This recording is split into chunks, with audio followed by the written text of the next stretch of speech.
नमस्कार दोस्तों, स्वागत है आप सभी का हमारे चैनल भक्ति ज्ञान में। दोस्तों, आज मैं आपको श्रीमद् भागवत महापुराण की कथा का श्रवण करा रहा हूँ। आप सभी भक्तजन इस कथा को श्रद्धा पूर्वक मन लगाकर सुने। भगवान श्री कृष्ण आप सभी की मनोकामना पूर्ण करेंगे और आप सभी के कष्टों को हर लेंगे।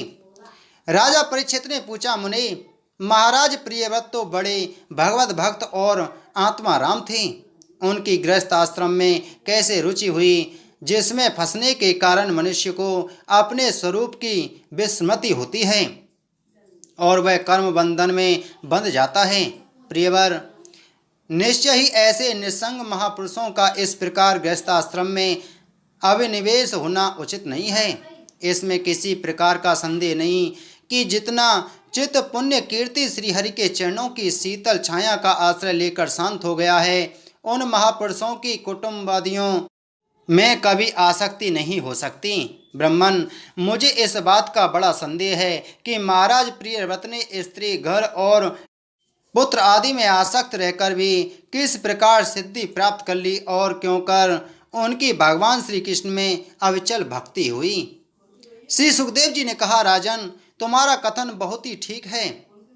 जिनका चित्त पवित्र कीर्ति श्रीहरि के परम मधुर चरण कमल मकरंद के रस में सराबोर हो गया है, वे किसी विघ्न बाधा के कारण रुकावट आ जाने पर भी भगवत भक्त परमहंसों के प्रिय वासुदेव भगवान के कथा श्रवण रूपी परम कल्याण में मार्ग को प्राय छोड़ते नहीं।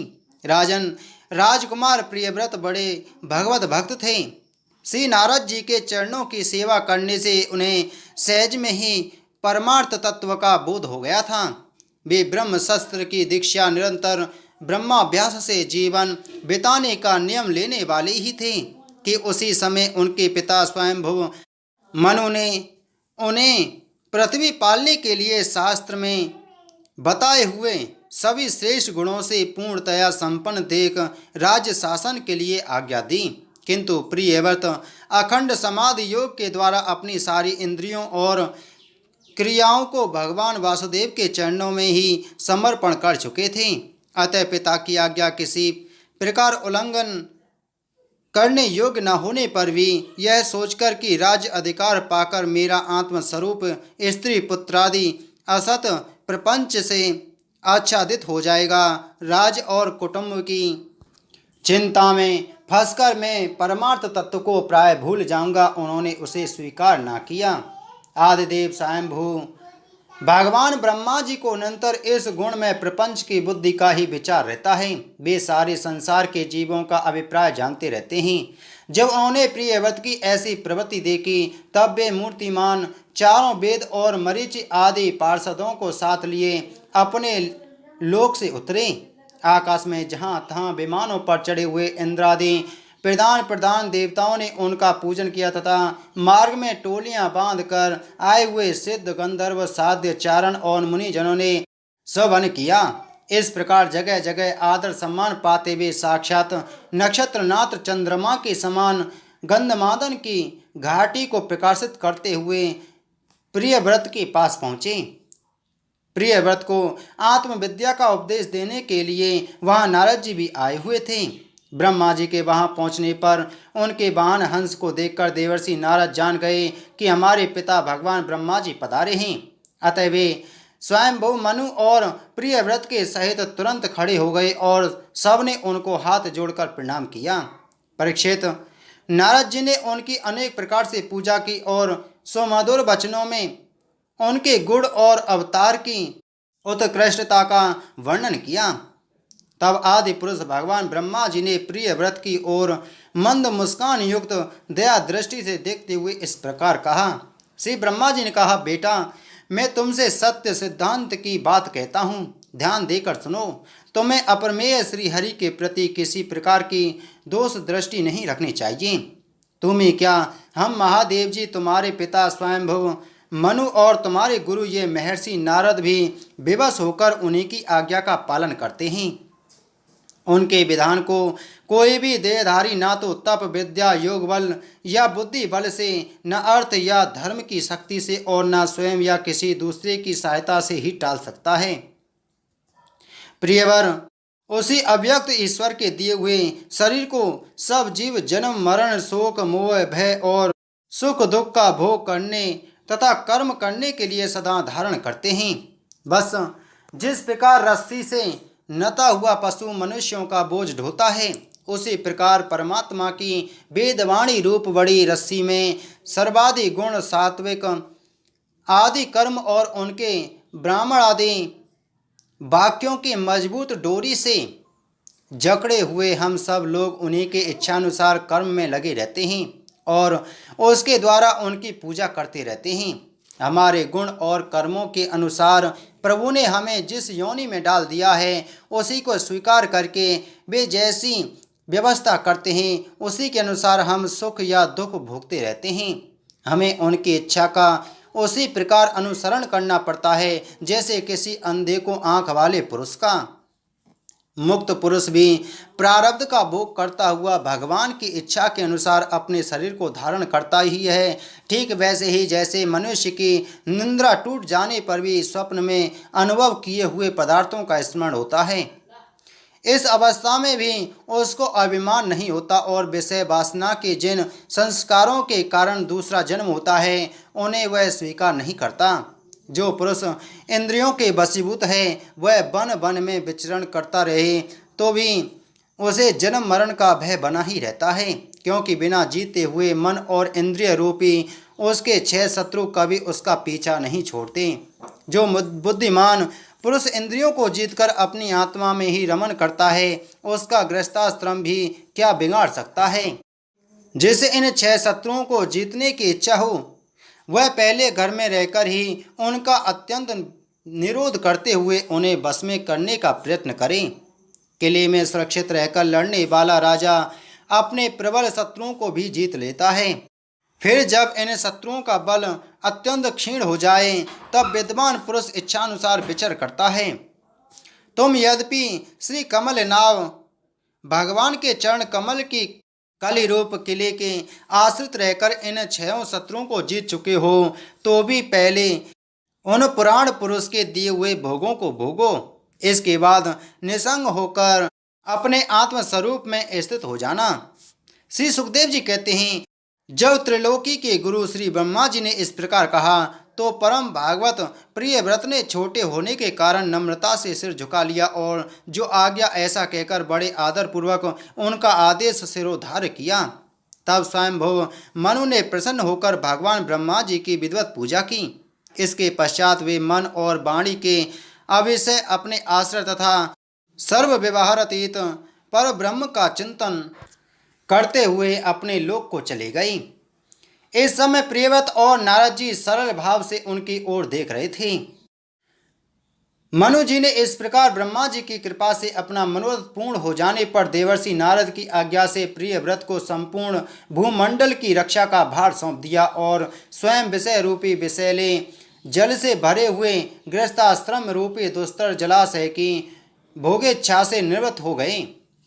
जब पृथ्वीपति महाराज प्रियव्रत भगवान की इच्छा से राज्य शासन के कार्य में नियुक्त हुए, जो संपूर्ण जगत को बंधन से छुड़ाने में अत्यंत समर्थ हैं, उन आदि पुरुष श्री भगवान के चरण युगल का निरंतर ध्यान करते रहने से यद्यपि उनके राग आदि सभी मल नष्ट हो चुके थे और उनका हृदय भी अत्यंत शुद्ध था, तथापि बड़ों का मान रखने के लिए वे पृथ्वी का शासन करने लगे।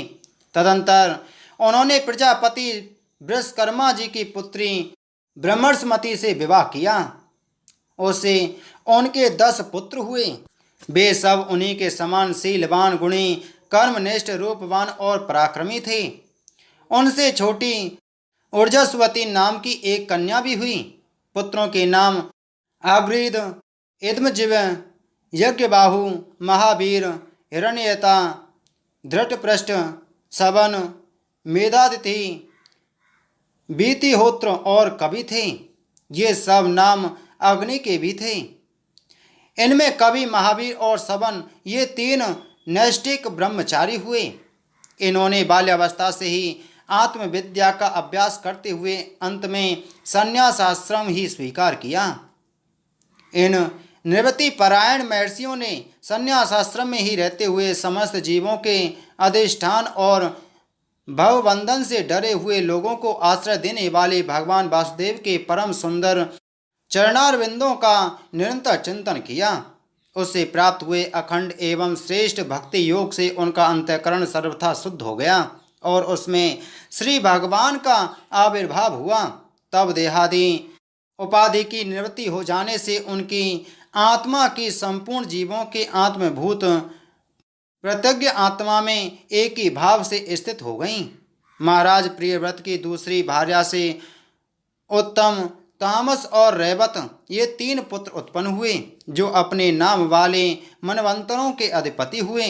इस प्रकार कवि आदि 3 पुत्रों के निवृत्ति परायण हो जाने पर राजा प्रियव्रत ने 11 अबूर्त वर्षों तक पृथ्वी का शासन किया। जिस प्रकार वे अपने अखंड पुरुषार्थमयी और वीरशालिनी भुजाओं से धनुष की डोरी खींचकर टंकार करते थे, उस समय डर के मारे सभी धर्मद्रोही न जाने कहाँ छिप जाते थे।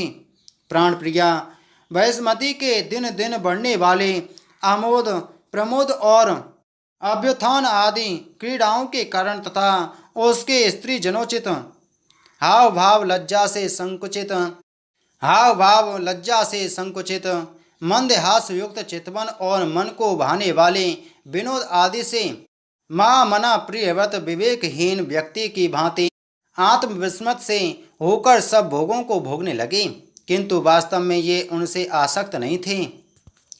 एक बार उन्होंने जब यह देखा कि भगवान सूर्य सुमेरु की परिक्रमा करते हुए लोकालोक पर्यंत पृथ्वी के जितने भाग को आलौकिक करते हैं उसमें से आधा ही प्रकाश में रहता है और आधे में अंधकार छाया रहता है, तो उन्होंने इसे पसंद नहीं किया।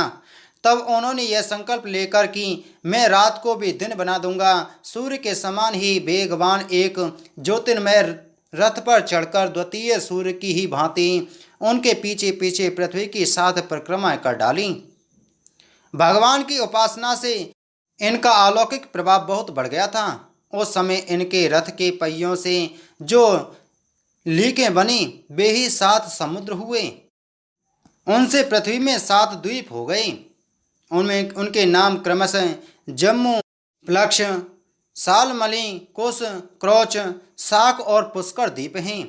इनमें से पहले पहले की अपेक्षा आगे आगे के द्वीप का परिणाम दूना है और ये समुद्र के बाहरी भाग में पृथ्वी के चारों ओर फैले हुए हैं। 7 समुद्र क्रमशः खारे जल, ईख के रस, मदिरा, घी, दूध, खट्टे और मीठे जल से भरे हुए हैं। ये 7 द्वीपों की खाइयों के समान हैं और परिणाम में अपने भीतर वाले द्वीप के बराबर हैं। इनमें से एक एक क्रमशः अलग अलग 7 द्वीपों को बाहर से घेरकर स्थित है। मैष्मती पति महाराज प्रियव्रत ने अपने अनुगत पुत्र अग्रीद, इद्मजीव, यज्ञबाहु, हिरण्यरेता, धृतपृष्ठ, मेधातिथि और बीतिहोत्र में से क्रमशः एक एक को उक्त जम्मू आदि द्वीपों में से एक एक का राजा बनाया। उन्होंने अपनी कन्या ऊर्जस्वती का विवाह शुक्राचार्य जी से किया। उसी से शुक्र कन्या देवयानी का जन्म हुआ। राजन, जिन्होंने भगवत चरणारविंदों की रज के प्रभाव से शरीर के भूख, प्यास, शोक, मोह और जरा मृत्यु इन 6 गुणों को अथवा मन के सहित 6 इंद्रियों को जीत लिया है, उन भगवत भक्तों का ऐसा पुरुषार्थ होना कोई आश्चर्य की बात नहीं है, क्योंकि वर्ण बहिष्कृत चांडाल आदि नीच योनि का पुरुष भी भगवान के नाम का केवल एक बार उच्चारण करने से तत्काल संसार बंधन से मुक्त हो जाता है। इस प्रकार अतुलनीय बल पराक्रम से युक्त महाराज प्रियव्रत एक बार अपने को देवर्षि नारद के चरणों की शरण में जाकर भी पुनः देववश प्राप्त हुए प्रपंच में फंस जाने से अशांत सा देख मन ही मन विरक्त होकर इस प्रकार कहने लगे, ओह बड़ा बुरा हुआ, मेरी विषय लोलुप इंद्रियों ने मुझे इस अभिज्ञाजनित विषम विषय रूप अंधकूप में गिरा दिया। बस बस बहुत हो लिया। हाय, मैं तो स्त्री का क्रीड़ा मृग ही बन गया। उसने मुझे बंदर की भांति नचाया। मुझे धिक्कार है, धिक्कार है। इस प्रकार उन्होंने अपने को बहुत कुछ बुरा भला कहा। परमाराध्य श्री हरि की कृपा से उनकी विवेक वृत्ति जागृत हो गई। उन्होंने यह सारी पृथ्वी यथा योग्य अपने अनुगत पुत्रों को बांट दी और जिसके साथ उन्होंने तरह तरह के भोग भोगे थे उस अपनी राजरानी को साम्राज्य लक्ष्मी के सहित मृतदेह के समान छोड़ दिया तथा हृदय में वैराग्य धारण कर भगवान की लीलाओं का चिंतन करते हुए उसके प्रभाव से श्री नारद जी के बतलाए हुए मार्ग का पुनः अनुसरण करने लगे। महाराज प्रियव्रत के विषय में निम्नलिखित लोकोक्ति प्रसिद्ध है। राजा प्रियव्रत ने जो कर्म किए उन्होंने सर्वशक्तिमान ईश्वर के सिवा और कौन कर सकता है। उन्होंने रात्रि के अंधकार को मिटाने का प्रयत्न करते हुए अपने रथ के पहियों से बनी हुई लकीरों से ही 7 समुद्र बना दिए प्राणियों के सुविधे के लिए, जिससे उनमें परस्पर झगड़ा न हो। द्वीपों के द्वारा पृथ्वी के विभाग किए और प्रत्येक द्वीप में अलग अलग नदी पर्वत और वन आदि से उसकी सीमा निश्चित कर दी। वे भगवत भक्त नारद आदि के प्रेमी भक्त थे। उन्होंने पाताल लोक के, देवलोक के, मृत्युलोक के तथा कर्म और योग की शक्ति से प्राप्त हुए ऐश्वर्य को भी नरक तुल्य समझा था। बोलो श्रीमद्भागवत महापुराण की जय। बोलो श्री कृष्णचंद्र महाराज की जय।